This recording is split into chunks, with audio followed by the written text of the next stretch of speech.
Step beyond the headlines and experience the reality of the courtroom. The material you are viewing is entirely unfiltered and unedited.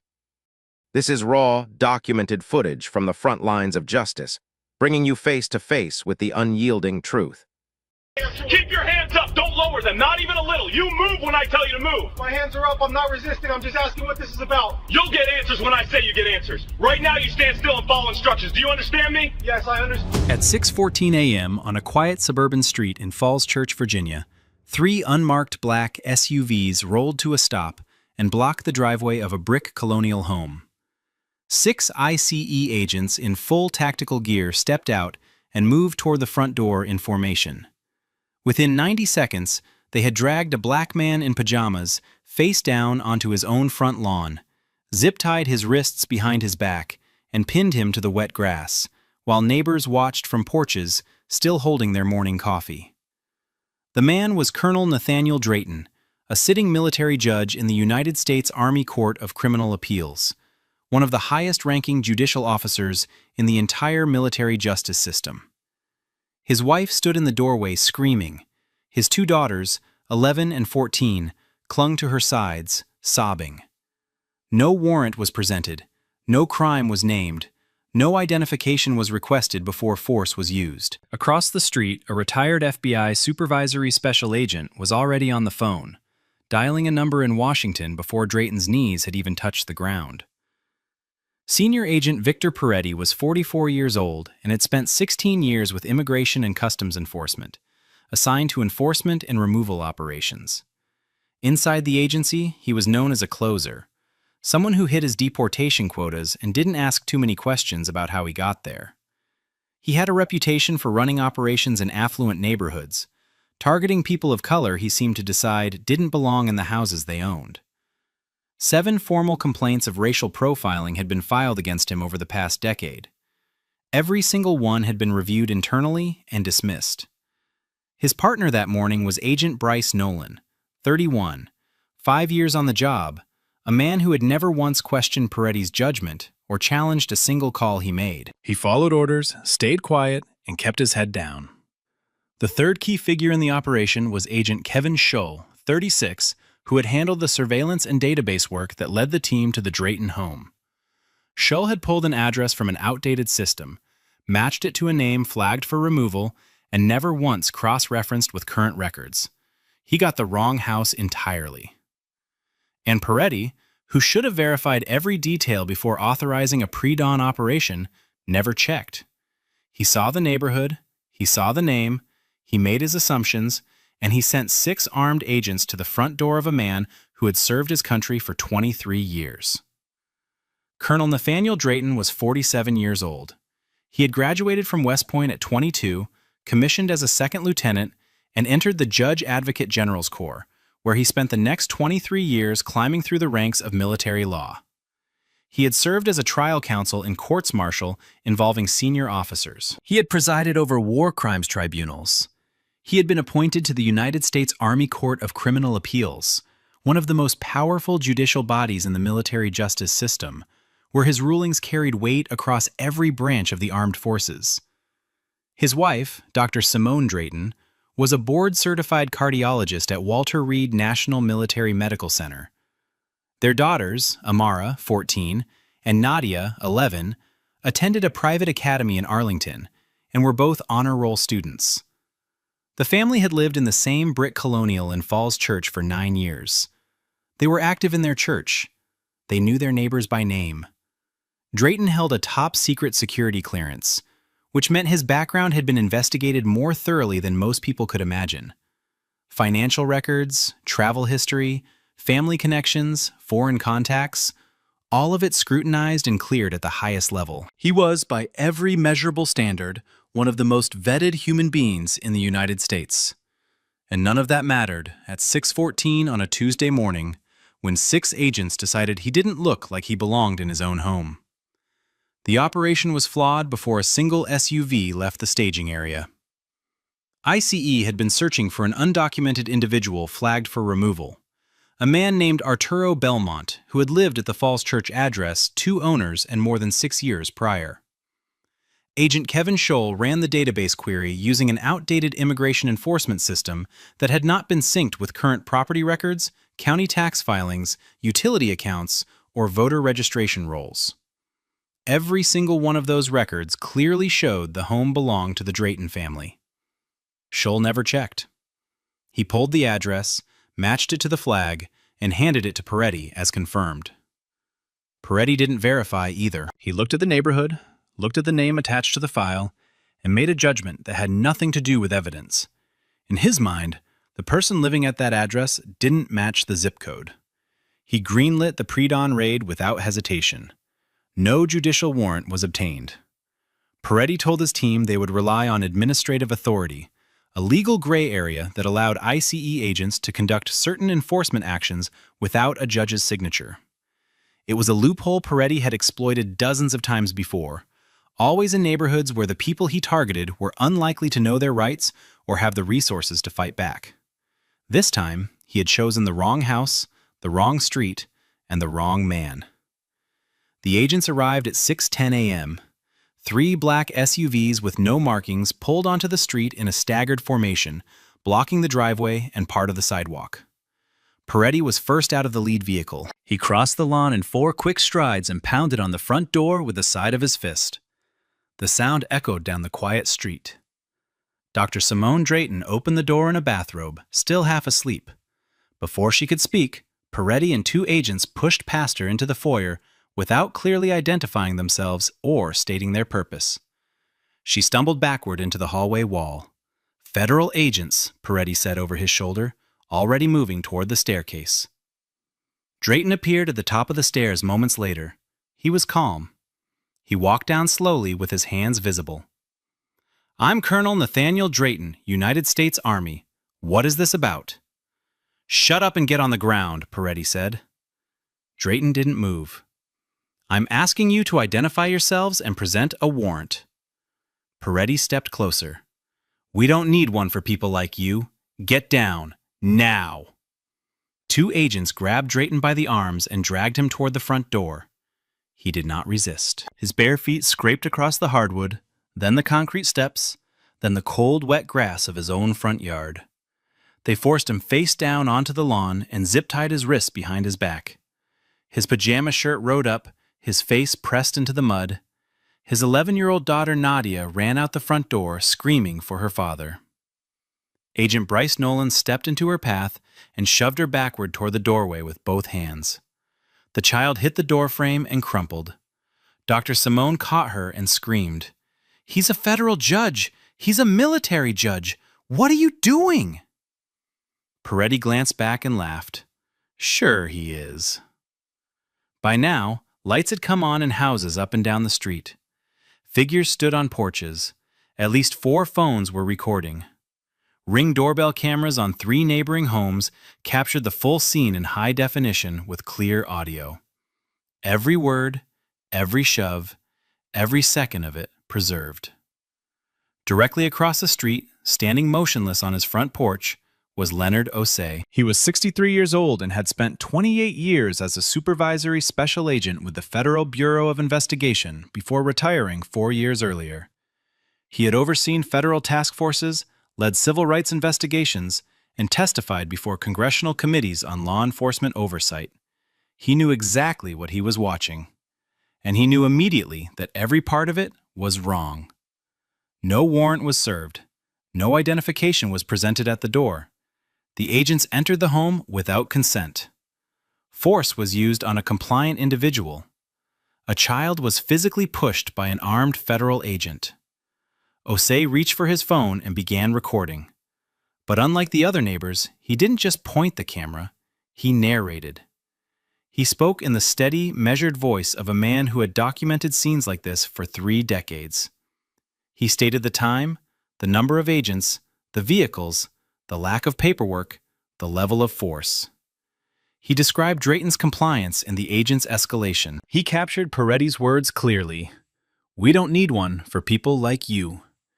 He recorded Nolan shoving the child, and while the camera was still rolling, he made a call with his other hand to a sitting contact at the Department of Justice. He didn't leave a voicemail. The call was answered on the second ring. Osei spoke 7 words. You need to see what's happening here. That call, placed before Drayton had even been lifted off his own lawn, would set in motion a chain of events that no amount of internal maneuvering could stop. Drayton was transported to the local ICE field office in the back of one of the unmarked SUVs. He was still in his pajamas, still barefoot. His wrists were still zip-tied. He was placed in a holding cell with a concrete bench and a steel door, and left there without explanation. He sat upright, back straight, and waited. When an agent passed the cell, Drayton spoke clearly through the slot. My name is Colonel Nathaniel Drayton. I am a sitting judge on the United States Army Court of Criminal Appeals. I am requesting a phone call. The agent glanced at him and kept walking. Drayton repeated the request twice more over the next 40 minutes. Each time, he was ignored. When Peretti finally passed the cell, Drayton said it again. I am a military appellate judge. I have a right to contact my command and my attorney. Peretti didn't stop. Everyone claims to be someone important, he said without looking back. For 73 minutes, Drayton sat in that cell. No call, no water, no acknowledgement of who he was. Then, a supervisor named Rita Espinoza, responding to a flag in the intake system, ran Drayton's full name and date of birth through the federal database. The results came back instantly and filled the screen. Department of Defense, Joint Personnel Adjudication System, U.S. Army Judiciary, Top Secret Clearance, active, Judicial Appointment, confirmed. The room around her went dead silent. Espinoza stood up from her desk, walked down the hallway, and found Peretti near the break room. She didn't raise her voice. She didn't need to. You just arrested a sitting military appellate judge. Top secret clearance. In his own home. Without a warrant. On camera. Peretti stared at her. The color left his face slowly, like something draining from behind his eyes. Espinoza continued. His neighbor is retired FBI. His wife is a cardiologist at Walter Reed. And his name is already in the DOJ system because someone called it in an hour ago. Peretti said nothing. He leaned against the wall and looked at the floor. And for the first time in 16 years with the agency, he had absolutely nothing to say. The identification was confirmed at 7:47 a.m. By 8:15, the first calls were already moving through Washington. The Army Judge Advocate General's office was notified by a duty officer who had received a flag from the DOJ liaison. The message was brief. A sitting military appellate judge had been detained by ICE agents in a pre-dawn operation at his personal residence. No warrant had been issued. Force had been used. The judge's minor child had been physically handled by an agent. The Pentagon's Office of General Counsel opened a case file within minutes. A preliminary designation was assigned, and the file was flagged for immediate senior review. At the Department of Homeland Security, the Office of Inspector General received a formal referral before 9 a.m., triggered not only by the DOJ contact, but by internal flags raised when Drayton's identity was confirmed in the system. A congressional staffer on the Senate Armed Services Committee saw a neighbor's video circulating in a private group chat and recognized the street. She forwarded it to the committee's chief counsel with a single line. This is Falls Church. That man is in uniform pajamas being zip-tied on his own lawn. By 9 a.m., the Secretary of the Army's office had been briefed. By 9:30, a legal team at the Pentagon had requested all operational documents related to the raid.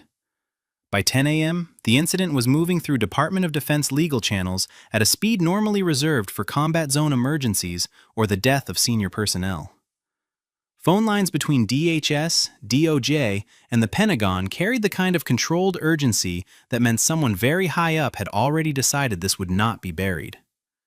Peretti was still leaning against the wall in the field office hallway when a second supervisor approached him. You need to come with me. Your credentials are being collected. Don't talk to anyone. Peretti followed without a word. The hallway felt longer than it ever had before. Before the first federal investigator had even arrived at the field office, the cover-up was already underway. Peretti sat at a desk in a back room and opened his operational report. The original draft, written during the drive back from Falls Church, had been brief and procedural. He deleted key lines and began rewriting. The subject became combative upon contact. He refused to identify himself and physically resisted agents' attempts to secure the scene. Every word of it was a lie. In the next room, Agent Bryce Nolan had already submitted his own report, written in the SUV immediately after the arrest, before anyone at the field office had confirmed who Drayton was. Nolan's original version told a very different story. Subject was calm and cooperative throughout the encounter. He identified himself verbally and did not resist at any point. Nolan hadn't yet realized that his honesty would become the single most damaging internal document in the case. When he learned what Peretti had written, he said nothing. He didn't amend his own report. He didn't flag the contradiction. He simply stayed quiet. The same instinct that had guided his entire career. Meanwhile, Agent Kevin Shull had a different problem. He knew the address was wrong. He knew his database query had pulled outdated records. And he knew that if anyone looked at the search logs, they would see exactly where the failure started. So he logged into the system and attempted to alter the query history, backdating a cross-reference he had never actually performed. All 3 actions were flagged within hours. The DHS Office of Inspector General had already obtained unedited server data, mirrored copies of every report draft, and time-stamped access logs showing exactly who changed what and when. What had begun as a wrongful arrest built on negligence and bias was now something far worse. Federal obstruction, falsification of government records, a coordinated attempt to rewrite the truth after the truth had already been preserved, on camera, on servers, and in the hands of people who knew exactly what they were looking at. The evidence against the agents was not thin or circumstantial. It was overwhelming, layered, and captured from nearly every possible angle. 3 Ring doorbell cameras on neighboring homes had recorded the full raid from the moment the SUVs appeared on the street to the moment Drayton was dragged across his lawn in zip ties. The footage was high definition with clear audio. Every command, every shove, every word Peretti spoke was preserved. Leonard Osei's phone recording added a 4th angle from directly across the street, narrated in real time by a retired FBI supervisory special agent who described what he was witnessing with the precision of a federal evidentiary deposition. 4 additional neighbors had recorded portions of the arrest on their cell phones, capturing the moment Nolan shoved 11-year-old Nadia into the doorframe, and the moment Dr. Simone Drayton screamed that her husband was a military judge. The ICE field office intake log showed that Drayton had been held for 73 minutes without access to a phone call, despite repeated requests. Nolan's original unedited report confirmed Drayton had been calm and cooperative, directly contradicting Peretti's revised version. Server logs pulled by the Inspector General's digital forensics team showed the exact timestamps of Peretti's edits and Shull's attempted alteration of the database query, both made after Drayton's identity was confirmed. Radio communications between the agents during the approach to the house contained a transmission from Peretti that would become one of the most damaging pieces of audio in the entire case. This guy doesn't fit the neighborhood. Let's see what we've got. And then there was Dr. Simone Drayton's 911 call, placed at 6:16 a.m., 2 minutes after the agent's forced entry. Her voice was shaking, barely controlled. "Armed men without badges are dragging my husband out of our home. Please send help. He's a federal judge. Please." The dispatcher logged the call. The recording was preserved. Every piece of it, every frame, every timestamp, every word pointed in one direction. And there was nothing left for anyone to hide behind. The federal investigation moved with a speed and intensity that made clear from the outset this was not going to be handled quietly. The DHS Office of Inspector General and the DOJ Civil Rights Division launched parallel investigations within 48 hours of the incident. Teams were dispatched to Falls Church. Every neighbor on the street was interviewed. Every Ring doorbell camera feed was collected and cataloged. Every cell phone video was obtained with signed consent and chain of custody documentation. Subpoenas went out to the ICE field office for all operational records, internal communications, database access logs, radio transmissions, and personnel files related to the 6 agents involved. Each of the 6 agents was deposed individually in closed sessions. Peretti went first. He held to his revised version of events. The subject was uncooperative. He refused to identify himself. Force was necessary to control the scene. But when the 3 junior agents were deposed separately, the story collapsed. Each one, speaking without Peretti in the room, confirmed the same facts. No warrant was obtained or presented. Drayton identified himself immediately and did not resist. The 11-year-old girl was physically shoved into the doorframe by Agent Nolan. And Peretti had used racially coded language throughout the operation, not just on the radio, but in the vehicle on the way to the house and on the front lawn during the arrest. One junior agent quoted Peretti directly from the SUV. He said the name didn't match the neighborhood, said we'd probably find something once we got inside. Investigators then reopened Peretti's 7 prior complaints. What had once been dismissed as isolated misunderstandings now formed a clear and documented pattern. In each case, the target had been a person of color in an affluent area. In each case, Peretti had initiated contact based on assumptions rather than evidence. And in each case, the agency had closed the file without discipline. The pattern was no longer deniable. It was systemic. And the agency that had protected Peretti for over a decade was now fully exposed. The consequences came in waves over the following 3 months, and not one of them was quiet. Agent Victor Peretti was terminated first. The official notice cited gross misconduct, civil rights violations, falsification of federal documents, and obstruction of a federal investigation. His credentials were seized. His access to all federal systems was revoked. He was escorted from the building by 2 DHS investigators and referred directly to the United States Attorney's Office for criminal prosecution. His 16-year career ended in a hallway with a cardboard box and a security escort. Agent Bryce Nolan was terminated the following week. The charges against him were failure to intervene during an unlawful arrest, participation in the use of excessive force, physical contact with a minor, and allowing his original report to be contradicted by a superior's falsified version without raising a flag. Nolan had never challenged Peretti, not once in 5 years, and that silence now carried a cost that matched the actions it had enabled. Agent Kevin Shull was terminated for negligence in target verification, failure to cross-reference current property records before a pre-dawn enforcement operation, and attempted tampering with federal database logs. His effort to cover his mistake after the fact had turned a career-ending error into a criminal referral. 2 supervisors who had approved the operation without reviewing Shull's address verification were formally demoted and reassigned to administrative roles with no field authority. Neither fought the decision. The most damaging consequence, however, reached higher than any of them. The field office director, a 22-year veteran of ICE, was forced into early retirement after internal emails surfaced during the investigation. In one message, sent 14 months before the Drayton raid, a subordinate had flagged concerns about Peretti's pattern of targeting minorities in affluent neighborhoods. The director's response was 4 sentences long. The last one read, "He gets results. Leave him alone."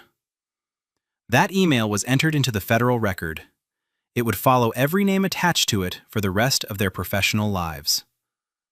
The federal indictments came down 6 weeks after the terminations and landed with the weight of everything the evidence had made undeniable. A grand jury returned charges against Victor Peretti on 3 counts: deprivation of rights under color of law under 18 U.S.C. Section 242, obstruction of justice, and falsification of federal records. Each charge carried significant prison time. The obstruction count alone, built on his rewritten operational report and the timestamp server logs proving exactly when he made the changes, was airtight. Kevin Shull was indicted separately on 2 counts: obstruction of a federal investigation and tampering with federal evidence. His attempt to backdate the database query had been captured in forensic detail by the Inspector General's digital team. There was no ambiguity. The log showed what he did, when he did it, and that the original search had never included the cross-reference he tried to insert after the fact. Bryce Nolan, facing the same exposure, chose a different path. He cooperated fully with federal prosecutors, provided a detailed accounting of the operation from planning to execution, confirmed Peretti's language and decision-making throughout, and testified to the culture of silence that had allowed Peretti to operate unchecked for years. In exchange, Nolan received a single reduced charge and a recommendation for leniency at sentencing. The Drayton family filed a federal civil rights lawsuit in the Eastern District of Virginia. The defendants were ICE, the Department of Homeland Security, and the three agents personally. The complaint cited unlawful arrest without a warrant, excessive force against a compliant individual, assault on a minor child, racial profiling, and intentional infliction of emotional distress. The government's attorneys reviewed the evidence, the ring camera footage, Osei's narrated recording, the 911 call, the intake logs, the radio transmission, the falsified reports. They settled before trial. The figure was reported in the multi-millions. As part of the settlement, DHS agreed to sweeping operational reforms, including mandatory judicial warrant verification for all residential enforcement actions, independent address confirmation protocols requiring at least 3 current record cross-references, and department-wide de-escalation training with annual recertification. The reforms were binding, the money was significant, but for the Drayton family, neither one erased what had happened on that lawn at 6:14 in the morning. Colonel Nathaniel Drayton returned to the bench 5 weeks after the raid. He resumed his caseload at the United States Army Court of Criminal Appeals, without ceremony, without fanfare, and without public comment for nearly 2 months. When he finally spoke, it was in a brief written statement released through his attorney. The words were measured and precise, the way everything about him had always been. I have spent 23 years upholding the law in uniform. I have presided over cases that determined the futures of service members and the integrity of the military justice system. I never imagined I would need the law to protect me from my own government in my own driveway. The statement circulated widely. He did not do interviews. He did not appear on camera. He let the words stand on their own. Dr. Simone Drayton carried a different burden. 3 months after the raid, she was invited to testify before a congressional subcommittee examining federal enforcement overreach in residential settings. She sat behind a microphone in a hearing room on Capitol Hill and described what the raid had done to her daughters. She told the committee that Nadia, who was 11, had not answered the front door of their home in 4 months, that she woke up screaming at least twice a week, that she flinched at the sound of car doors closing in the morning. She told them that Amara, who was 14, had stopped talking about what happened entirely and had begun withdrawing from friends and activities she once loved. Dr. Simone's voice broke only once when she said, "They were eating cereal when the door came open. They were in their pajamas. They watched their father dragged across the yard." The room was silent. 6 months later, the Drayton family established the Drayton Justice Initiative, a legal defense fund dedicated to providing representation for victims of warrantless federal enforcement actions. The fund partnered with civil rights organizations and law school clinics across 4 states. Colonel Drayton was later nominated for a federal judicial appointment. The nomination moved through committee without opposition. 6 months after the sentencing, a training bulletin was distributed to every DHS field office in the country. It was 4 pages long, printed on standard department letterhead, and marked mandatory reading for all enforcement personnel. On the first page was a single image. It was a still frame pulled from a Ring doorbell camera on a quiet suburban street in Falls Church, Virginia.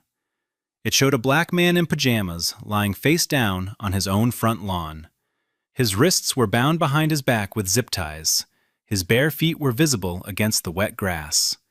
And in the doorway behind him, partially blocked by the arm of a federal agent, an 11-year-old girl reached toward her father with both hands. Her face frozen in a scream, The image couldn't carry, but no one who saw it would fail to hear. Beneath the photograph, in plain black text, were the words, "This is what happens when protocol fails and bias fills the gap." No names were printed on the bulletin, no badge numbers, no office designations. They didn't need to be. The careers were already gone. The indictments were already public. The footage had already been seen by millions. And the precedent, written into federal settlement terms, binding policy reforms, and congressional testimony, was already set. Somewhere in a federal courtroom, a colonel in dress uniform sat behind the bench and called his next case. Somewhere in a congressional archive, a mother's testimony about her daughters sat preserved in the official record. And somewhere in a DHS field office, a new agent picked up the bulletin, looked at the image, and understood without being told that the rules had changed. Not because of politics, not because of pressure, because of a man in his own driveway who never raised his voice, never lifted a hand, and never stopped being exactly who he said he was. Now, watching footage like this, it can really stick with you, right? Some of these clips stay in your head, especially late at night when you're trying to fall asleep. And speaking of sleep, a lot of you have told me you're waking up at 2 or 3 a.m. and just lying there. Can't shut your mind off. And the next day you're dragging through everything. I came across a simple 21-day sleep guide that's helped thousands of people fix exactly that.